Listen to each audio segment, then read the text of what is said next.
Mauro, segue uma freguesia surreal, né? 8 vitórias do Flamengo e só 2 do Vasco. É assim, é constrangedor. E 11 empates. E ontem o Vasco chegou a ter oportunidade de acabar com esse jejum. Finalizou mais no primeiro tempo, teve uma bola que o Léo Ortiz salvou na linha do gol.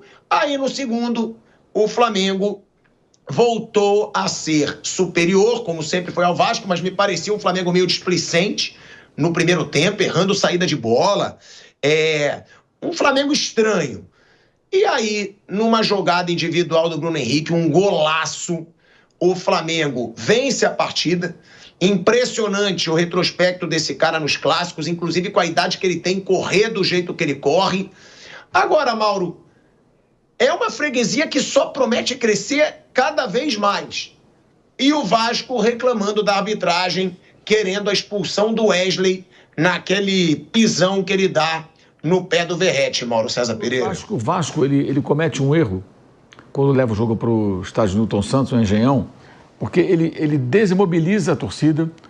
É um estádio que os dois times não estão acostumados com aquele piso artificial. É mais difícil de chegar do que o Maracanã. É um público ridículo, vergonhoso, uma coisa patética. Esse é o jogo para 50, 60 mil pessoas no Maracanã, com toda certeza. O Vasco deveria jogar no Maracanã, onde ele faz questão de mandar jogos que eles chamam de maracanáveis lá no Vasco, né? Quando tem demanda de grande público e São Januário fica pequeno, que é uma grande torcida. Deveria ter, assim, mobilizado a sua torcida, facilitado a venda de ingressos como mandante para o seu torcedor, para encher o setor sul do estádio, os setores mistos que são centrais. No último Vasco-Flamengo, o Flamengo venceu por 2-0 na Taça Guanabara, foram vendidos, o Flamengo foi mandante, foram vendidos pouco mais de 6 mil ingressos para visitantes. E tinha quase 45 mil pessoas no estádio. Que a estratégia do Vasco era muito clara, um jogo físico, de muita falta, muito pegado, o árbitro começou a dar cartões, a ideia era muito clara na minha visão, criar uma situação de botar pilha. O Flamengo sempre entra nessa pilha quando enfrenta adversários tecnicamente inferiores que se comportam assim, absurdo como pega a pilha, e o Wesley era o alvo preferencial por conta daquela jogada no jogo anterior, até que ele entra violentamente no Verratti. Deve ter doído bastante, mas num domingo de Oscar, o Verratti parecia querer lançar sua candidatura ao prêmio, né? O que a criança rolou no gramado, o que gritou, e veio o atendimento médico, ele continuou rolando na saída de bola do Flamengo, criou situações, por muito pouco não fez 1-0. Foi um pouco parecido com o segundo tempo do jogo que o Vasco perdeu por 2-0, só que ali o Vasco pressionou no segundo tempo a saída de bola do Flamengo e criou algumas situações. Até o Verratti mandou a bola no travessão naquela oportunidade. E o Flamengo tinha dominado o primeiro tempo. Mas você vê que o Vasco consegue competir durante um pedaço do jogo. Ele não consegue manter, porque não há fisicamente condições de ficar pressionando a saída de bola o tempo todo ali e tal. Tinha o Ryan como uma válvula de escape mais veloz, uma novidade em relação à partida anterior, estava na seleção sub-20. E aí, no segundo tempo, o Flamengo consegue equilibrar o jogo. Aliás, equilibrar não, consegue dominar o jogo, né? Melhor dizendo. Porque jogou. E aí controla completamente o jogo, teve outras oportunidades, o Luiz Araújo perdeu um gol incrível, depois chutou uma bola na trave, ele muda de lado no segundo tempo, vai para a direita, onde ele rende mais, e aí sai o gol, uma jogada que começa com o Léo Pereira. Os zagueiros do Flamengo jogam muito tempo no campo do adversário, o Léo Pereira conduz a bola no campo de ataque, aciona o Plata, que não fez um grande jogo, mas é um jogador que sempre aparece bem, e ele faz uma boa jogada, e o Bruno Henrique depois ali faz um gol típico de centroavante, ele ainda está se adaptando à função, claramente, está se adaptando ainda à função de centroavante, mas tem feito jogadas e gols de centroavante. Foi assim contra o Botafogo na Supercopa, no pênalti sofrido e no gol que marcou, jogando por dentro, aparecendo como se fosse um 9, e ontem fez um gol típico do centroavante, uma virada espetacular. O Verratti depois falou que é sorte, o Verratti deveria olhar um pouquinho aí os vídeos dos gols do Bruno Henrique, deve ser um cara de muita sorte, né? Porque ele, no só do Vasco são 10 jogos, 10 gols, 10 gols no Vasco, 99 com a camisa do Flamengo. E aí ele decidiu mais um clássico, por isso que a torcida o chama de rei dos clássicos, por isso, não é por acaso.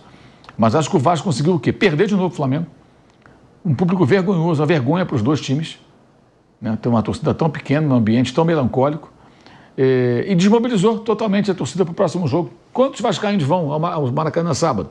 Mando do Flamengo ter que ganhar por 2-0 com esse time. Tem chance? Sempre tem chance, mas chance mínima. E tem o Nova Iguaçu no meio de semana pela Copa do Brasil ainda, para desviar a atenção. Nova Iguaçu que eliminou o Vasco no Carioca do ano passado, na semifinal. E a gente está vendo aí como está. O Coritiba caiu agora para o Ceilândia, antes agora do Carnaval. Já caiu o Juventude, já caiu o Sport, né?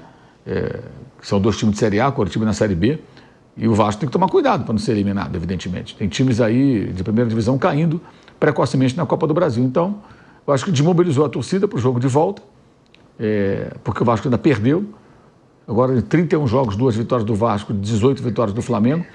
E uma coisa que assusta, assim, as 2 vitórias do Vasco sobre o Flamengo foram vitórias de turno, de Taça Guanabara, que não decidiram nada, tá? Uma em 21 e a outra em 23, né? Eu fui pesquisar as últimas vitórias do Vasco eliminando o Flamengo. A última vez foi em 2016, em Manaus. O Maracanã estava cedido para o Comitê Olímpico por conta dos Jogos do Rio de Janeiro. O jogo foi em Manaus. O Vasco vence o Flamengo na semifinal do Carioca por 2-0. O primeiro jogo foi 1-1 e elimina o Flamengo. 2016, gente. Você pega a escalação do Flamengo, era completamente diferente. É o outro momento. E o Vasco estava na Série B. Eurico Miranda era o presidente. Já até morreu o presidente do Vasco, da época. E a última vez que eliminou o Flamengo do Maracanã foi na Copa do Brasil 2015, quando o Eurico reapareceu dizendo que o respeito voltou, o Vasco foi campeão carioca, eliminou o Flamengo da Copa do Brasil, não foi campeão da Copa do Brasil e foi rebaixado à segunda divisão, no mesmo ano o Vasco. Foi em 2015, setembro. Vai fazer 10 anos que o Vasco não elimina o Flamengo no mata-mata, no confronto direto do Maracanã. Então, assim, além das vitórias serem raríssimas nesse recorte da história, os confrontos realmente relevantes para o vascaíno, eliminando seu grande rival, eles estão ficando muito no passado. É assustador. Pode mudar essa história vencendo por 2-0 no próximo sábado no Maracanã. Mas, pelo que vimos nesses últimos jogos, a possibilidade disso acontecer, ela é pequena. Ela existe, evidentemente, mas ela é pequena, pela diferença entre as equipes, né? E o gramado, né? O piso, melhor dizendo, artificial, com o qual nenhum dos 2 times está acostumado. Então, nem isso era uma vantagem para o Vasco, né? Se bem que a gente, pensando nisso, em alguns momentos é até engraçado. Nós vimos quinta-feira o Botafogo jogando no seu habitat contra o Racing, que não joga em piso assim nunca, porque na Argentina não tem esse negócio, né? Na primeira divisão argentina ninguém joga em piso de plástico, gramado artificial, piso artificial, né? Negócio de raspa de coco, cortiça, borracha, não tem. É grama, terra mesmo, sabe? Grama, de verdade. E o Racing deitou e rolou em cima do Botafogo. Curioso isso, né? Então, mesmo esse fator campo, às vezes prevalece, em outras vezes não. E ali era um ambiente estranho para os 2 times, né? E eu acho que o Bruno Henrique está mostrando uma longevidade muito importante, né? Especialmente com a adaptação aos poucos à função de centroavante, que exige menos fisicamente, menos corrida, menos desgaste com piques e mais piques que ele faz quando joga naquela sua função original, digamos assim. E tem sido muito decisivo. Ele foi importante na Copa do Brasil, ele foi importante na Supercopa, né? Quando fez os gols, 2 gols do Flamengo, de pênalti que ele sofreu, o outro ele chutando de forma espetacular também, como o chute de ontem. Está no 2º ano de contrato desses 3 anos que ele renovou na virada de 2023 para 2024. O contrato dele vai até o final do ano que vem, né? Quando ele estará completando, no final do ano, dia 30 de dezembro, 36 anos, ele agora tem 34, faz 35 no penúltimo dia de 2025. E é um jogador que começou a carreira com 23 anos, quando ele assinou o primeiro contrato profissional. Curioso isso, né? 23 anos. Se ele tivesse tido base, como o caso do Hendrick, que tem 17, já está vendido, tivesse tido base, tivesse começado mais cedo, ele poderia ter sido um jogador ainda melhor, porque ele começou tarde, né? Mas parece que vai terminar tarde a carreira sendo ainda um jogador importante, decisivo. E eu acho, sinceramente, que de todos os jogadores, sem exceção, tá? Que passaram pelo Flamengo nesse período de glórias, embora não seja muito midiático e tal, e nem seja talvez o mais craque, eu acho que ele é o que mais merece ser tratado como ídolo e merece, no futuro, ser muito lembrado na galeria dos maiores jogadores da história do Flamengo. O Bruno Henrique é um jogador gigantesco na história desse clube. Para mim, de todos esses que jogaram... Maior que o Gabigol, Mauro? Maior do que todos. Para mim, ele é maior do que todos. Porque é um conjunto, Thiago. Não é só porque fez um gol decisivo. É porque joga, porque decide, porque honra a camisa, não cria problema com o clube. Quando parece que ele está no final da carreira, ele mostra que não. Gosta de jogo grande. É generoso, não é só ele fazendo gol. É ele criando... Porra, o que ele faz na final de 2019? A jogada do gol, do empate. Foi dele, o Flamengo não estava fazendo nada. A jogada foi toda dele. Não fazendo nada, não. O segundo tempo do Flamengo foi bom. Já era para ter empatado. Esse jogo você precisa rever. O primeiro tempo é do River, o segundo tempo é todo do Flamengo. O Armani faz defesa, o Flamengo perde chances. Mas no final do jogo, 43 minutos, o cara consegue fazer aquela jogada. Quer dizer, é um jogador muito diferente, um jogador que tem muitas qualidades, né? E ele continua sendo eficiente, ele continua decidindo. Ontem o jogo ele estava meio subido do jogo, o jogo não estava muito bom para ele. Até pela posição, ele está se adaptando a ser centroavante. Aí quando a bola vem, ele vai e faz aquele gol espetacular. Não é casualidade, não é sorte, como falou o Verratti. É competência, mas claro que tem uma dose de sorte. Se acertar um chute daquele, se a sorte não ajudar, ela vai na trave, não entra. Se você tiver com azar. Mas é a qualidade do cara. E se você olhar, você vai encontrar alguns com altos e baixos, fases muito negativas, muitas lesões, né? Ele teve uma lesão grave, se recuperou, voltou bem. Ele está sempre ali disponível, presente, não enche o saco, não cria problema, respeita a torcida, respeita a camisa. Ele pode ter tido um problema ou outro aí fora aí de campo na vida dele, aí nas outras coisas. Agora, como já teve aí a questão de aposta, que está uma situação ainda indefinida, teve uma questão de carteira de motorista lá atrás. Agora, estou falando no clube, no dia a dia e jogando. Não dá problema, cara. Pode ver, não tem problema. Tem jogador que dá problema aqui, dá problema ali, tem jogador que só pensa em si. Ele não é assim. Então, assim, como ele não é midiático, não é atuante em rede social, o seu momento mais midiático foi com uma certa simplicidade que ele tem, tá? Ele soltou a famosa frase outro patamar, né? Depois de um jogo, justamente um jogo Flamengo e Vasco, foi a frase mais marcante dele. Então, acho que assim, ele talvez não tenha esse carisma midiático desse tempo de redes sociais, mas, cara, o que esse cara faz pelo clube é um negócio absurdo, cara. Você para pensar, para ver e continua. Todo mundo foi embora. Ficaram ele, Gerson, que saiu e voltou, né? Ele está o tempo todo, e o Arrascaeta. Você vê, o Arrascaeta ontem não jogou nada. O Arrascaeta é um jogador genial, super importante também na história do clube, mas ele tem altos e baixos. Ontem ele teve uma jogada no primeiro tempo que ele se atrapalhou com a bola, foi até constrangedor para um jogador desse nível, né? Claro que é um erro, ele pode se recuperar, deve se recuperar, mas acho que é impressionante como o Bruno Henrique sempre, sabe, decisivo e muito mais trabalhando em silêncio, né? E quando o Pedro voltar, aí vai ser até uma questão para o Felipe resolver. Se ele vai contar com ele como centroavante, se vai trabalhar com os dois juntos e mais um outro jogador no ataque, como vai ser? Ele pode jogar ainda pelo lado do campo, pode jogar como centroavante se ele realmente se adaptar. Eu acho que ele ainda está num processo de adaptação e bem importante que ele se adapte bem, porque passa a dar mais opções para o treinador, né? Inclusive porque o Pedro só deve voltar, provavelmente ele vai voltar em maio. Essa volta em abril é uma estimativa muito otimista e acho até perigosa, né? Criar expectativa em relação a isso. É melhor voltar com calma no tempo certo. O próprio Bruno teve essa lesão, né? A dele foi até mais grave do que a do Pedro. E ele voltou 9, 10 meses. E na época ele me falava, vai voltar antes e tudo. Não, voltou bem, mas demora um tempinho. Tem até aquele período, né, que o Bruno viveu também, que deve acontecer com o Pedro, que é o cara volta, tem uma dorzinha muscular, porque fisicamente, né, o jogador ele fica um bom tempo sem ter as suas atividades atléticas normais, né? Então tem uma transição ali até adquirir a forma. Mas acho que o torcedor deveria olhar um pouco mais de atenção para isso. E ele merece idolatria, sabe? Mais do que, acho que pode ter igual, talvez, na opinião de outro, mais do que ele, acho difícil, nessa geração aí. E no final, cara, quando você olhar a história do Flamengo, daqui a alguns anos, se o Museu do Flamengo deixar de ser o Museu do Flamengo é o Museu 2019, né? Museu do Landim, né?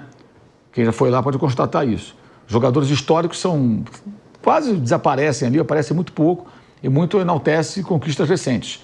Se um dia fizerem o Museu do Flamengo como deveria ser, na minha opinião, você vai ver o Leônidas da Silva, o Domingos da Guia, vai ver o Zizinho, vai ver o Dr. Rubens, vai ver o Dida, vai ver o Zico, vai ver o Andrade, vai ver o Adílio, vai ver o Petkovic, vai ver o Nunes, vai ver, sei lá, Adriano, sabe, o Gaúcho, e você vai ver o Bruno Henrique no meio. Ali com muito destaque, porque é um jogador muito, muito grande na história do clube e isso precisa ser dito, precisa ser olhado com mais atenção. Especialmente porque hoje quem é mais midiático, quem mexe com a torcida, acaba ganhando uma notoriedade merecida muitas vezes, mas que ofusca outros que são tão bons ou melhores. Eu falo isso em linhas gerais, tá? Em linhas gerais. O próprio Estevão, que você falou agora tanto, ele não é midiático. O garoto vai lá e joga, vai lá e joga, vai lá e joga. Se ele fosse um moleque super atuante na rede social, provocativo e tal, ia chamar mais atenção, ia ser mais falado. Não fala nada, cara. Vai lá e joga, vai lá e joga. Tudo bem, nada contra o jogador ser midiático, tudo bem, beleza. Mas é importante a gente não permitir que o fato do cara ser midiático o coloque num patamar mais alto em relação a outros que, de repente, são tão bons ou melhores do que esses que são midiáticos. E isso é muito comum hoje. O Depay é midiático, né? E, enfim, acho que é isso. Um acho exemplo que o jogo disso é o mostrou Rivaldo, isso. né, Mauro? Ele reclama muito que ele não tem o peso que ele deveria ter no Brasil. O Rivaldo, acho que é um pouco disso, sim. O Rivaldo foi um jogador sensacional, um jogador de 2 Copas do Mundo fantásticas. Mas ele também é um cara mais discreto. Na época não havia rede social e tal, mas você podia ser midiático nas entrevistas, nas aparições e algumas atitudes. Ele era um cara discreto, né? O temperamento dele e tal, aquele jeito dele ali, mas jogou absurdamente bem. Em clube e em seleção. Foi o melhor do mundo, porra. Jogou no Barcelona, jogou no Palmeiras, jogou no Corinthians. Cara, foi campeão brasileiro. Carreira do cara. Negócio absurdo, porra. E realmente, por ser mais discreto, acaba não sendo tão visto. O Bruno Henrique acho que é dessa turma aí. Não, e o que o Mauro fala do Bruno Henrique, né, que eu acho que tem que ser somado também, é que em 2019 mesmo, o Gabigol ficou mais marcado porque fez os 2 gols da final contra o River, sim, e também porque é midiático. Só que o Bruno, e aí é minha opinião, eu sempre falei isso, ele foi disparado o melhor jogador daquele time em 2019. Se você for pegar quem teve melhores atuações em 2019, o Bruno Henrique, eu costumava falar para todo mundo. O jogo do Flamengo do Jorge Jesus está difícil, o Bruno Henrique dá 2 tapas, vai para a linha de fundo e decide. Quarta de final da Libertadores, Maracanã, Flamengo e Inter do Odair Helma, Inter fechadaço, 2-0, gol de quem? Bruno Henrique. Vai para Porto Alegre, o Flamengo perde gols com o Gabriel no começo do jogo, o Internacional vai lá e faz 1-0, o Inter precisava de mais um gol. O Arrascaeta desarma o Wendel, lateral, aciona o Bruno Henrique. Quem faz a jogada toda até o Gabriel empurrar para o gol vazio? Bruno Henrique. Quarta de final, aí vai para a final, aí tem um 5-0 contra o Grêmio. Quem faz o primeiro gol? Muito também. Quem faz o gol em Porto Alegre? Bruno Henrique. Quem faz o gol da abertura da goleada? Bruno Henrique. Porra, cara. Aí quem faz a jogada do gol de empate quando o Flamengo estava praticamente perdendo o título? Bruno Henrique. Quantidade de jogadas e gols decisivos é absurda. Isso é em 2019. Aí você pega a Supercopa hoje lá, Bruno Henrique de centroavante com o Botafogo e tal, pênalti no Bruno Henrique. Quem bate? Bruno Henrique. Daqui a pouquinho, golaço, Bruno Henrique. Porra, Corinthians e Flamengo. Foi expulso em São Paulo. Fez uma bobagem. Maracanã, gol do Alexandre. Jogada com quem? Bruno Henrique. Vamos para a fase anterior? Flamengo e Bahia. Gol 1-0 de Salvador. Era o Tite ainda. Bruno Henrique. No Rio, 1-0 Arrascaeta. Quem fez a jogada e deu a assistência? Bruno Henrique. Gol do Plata na final contra o Atlético Mineiro? Bruno Henrique. Tudo bem, o Gabriel fez 2 gols no Rio, foi importante também. Mas ele aparece em vários momentos, cara. Em 19, em 2024, no papelão lá dos seus amigos lá do Olímpia, né? Aquele clube que você gosta tanto, né? Naquele confronto. Flamengo abre 2-0 no agregado. Gols de quem? Bruno Henrique. Porra, no Maracanã e lá. Ele voltava de lesão grave. Então você vai pegando vários momentos, vai olhando, e tem várias outras situações. Tem 99 gols e ele agora está jogando de centroavante. Mas não é um centroavante. Está jogando agora, está se adaptando. 99 gols. 10 gols no Vasco. O cara já fez 10 gols no Vasco. Porra, o que falar desse cara? É muita coisa. Você pega a lista de jogos decisivos, de gols, de atuações. E o que eu falei, e você não vê em nenhum momento polêmica, encher o saco, alguém falar que desrespeitou, que provocou, nada. Ele honra a camisa, entendeu? Então tem que ser muito respeitado. O torcedor tem que olhar com um pouco mais de atenção para isso, sabe? E reverenciá-lo mais e mais, na minha opinião. Alguém vai dizer, você foi contra a renovação? Sim, eu sou sempre contra a renovação com um jogador com 30 e poucos anos para 3 temporadas, acho muito. Mas mesmo assim eu falei na época, se tem que abrir uma exceção é para ele. Mas acho que tinha que ser 2 anos, com uma renovação automática. E se fosse também com 2 anos de renovação automática, provavelmente ele iria bater essas metas nesse ano, porque ele começou muito bem e se ele seguir assim, ele certamente conseguiria uma renovação automática. Não vai ser necessário, porque ele tem compromisso até o final do ano que vem. Não, eu fui outro, tá? Porque é muito fácil também comentar em cima de resultado. Claro, lógico. Né? Eu também falava, 33 anos, renovar por 3 anos, eu não faria, ainda mais com o salário altíssimo que foi. Mas que bom que o Bruno Henrique está queimando a nossa língua. Porque realmente eu não esperava. E aí, Mauro, você falou, ele apareceu um pouco no jogo, realmente. Mas você vendo o jogo no estádio, os piques que ele dá com 34 anos para marcar o goleiro do Botafogo, toda hora. Vasco, é impressionante. É impressionante o vigor físico do Bruno Henrique, sendo pouquíssimo poupado também. Pouquíssimo. Está jogando quase tudo que é jogo. Então, realmente é impressionante. Só trazendo dados aqui, que o Kaique me mandou, em 2019, que a gente falou tanto aqui dessa comparação, o Bruno Henrique ele só fez 6 gols a menos que o Gabigol. Ele fez 35 gols em 2019 e deu 15 assistências, ou seja, muito mais do que o Gabigol. Eu vou até pedir para o Kaique para ele me mandar o número de assistências do Gabigol, mas se for ver participações em gols, o Bruno Henrique deve ter mais que o Gabigol em 2019. Se contar jogos em que o Gabriel não jogou, por exemplo, o Carille ontem, quando o Carille vê o gol do Bruno Henrique, ele deve sentir um frio na espinha, porque ele fala, caramba, em 2019, Perdão. Ele era o campeão paulista. O Corinthians foi ao Maracanã, o Gabriel estava suspenso. 4-1. Foi o jogo do Bruno Henrique, fez 3 gols. O cara foi demitido depois do jogo. Perdeu o emprego no Corinthians depois do jogo. Bruno Henrique. Aí ontem ele perde com o Vasco, Bruno Henrique. Ó, 53. O Gabigol tem mais, tá? O Gabigol tem 53 participações em gols em 2019, Bruno Henrique tem 50. É isso, o Gabigol fez 41 gols e 12 assistências. Mas aí eu concordo com o Mauro. Se você for perguntar hoje quem tem que ser mais ídolo, para mim o Gabigol não deixou de ser ídolo. Eu sempre falei isso. Não dá para deixar de ser ídolo com tudo que ele fez de marcante no clube. Mas se for perguntar hoje, o maior ídolo dessa geração do Flamengo, para mim também. Para mim é o Bruno Henrique, porque entrega todos os anos, né? E é isso, é um cara que sua muito a camisa. Flávio Prado, você sempre elogiou muito o Bruno Henrique, né? Aqui na Jovem Pan. E o Bruno Henrique chega a essa marca de 10 gols contra o Vasco, né? Um golaço. Acho até muita cara de pau do Verratti falar que o gol foi sorte, gente. O cara domina a bola, chuta de primeira, não interessa, pegou ele no lugar que não devia ter pego. Cara, um golaço daquele. O cara querer falar que foi sorte tá até de sacanagem. Agora, o que falar dessa atuação? O que você tá com esse sorrisinho no rosto, cara? Não, Por que você já tá com esse sorrisinho? Não, eu tô lembrando que o Verratti devia estar com insolação porque ele tava com sede. Lembra que eu falei? Que ele ia pro deserto? Aí você fica muito tempo no deserto, você fica com insolação. Aí você fala um negócio desse. Foi mais ou menos isso que eu tava pensando. É porque o Verratti falou que estava com sede de revanche. Isso. Mas calma, não fica rindo ainda, que aí depois você viraliza e eu viralizo junto. Quando eu viralizo sozinho. Quando ele vai viralizar, eu tô aqui na metade da tela. O Kaique me lasca. Porque pode acontecer ainda do Vasco ganhar o jogo no Maracanã.